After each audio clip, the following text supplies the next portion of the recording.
Good morning, happy Wednesday, and happy last day of November. I know you guys have already gotten your breakfast, checked your name, tallied what you want for lunch, and started your morning work.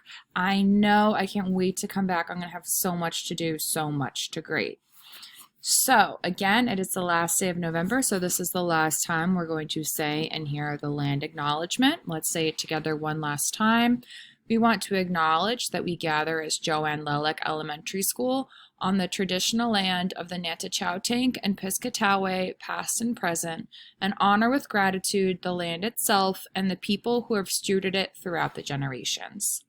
Today, we are going to make Ernie and Jeannie inferences and answer questions. We're going to practice making illustrations, and we're going to work on a grammar packet. Now, we have read multiple stories about Ernie and Jeannie. I want you to turn and talk. How do you think it will end? How do you think the stories will end?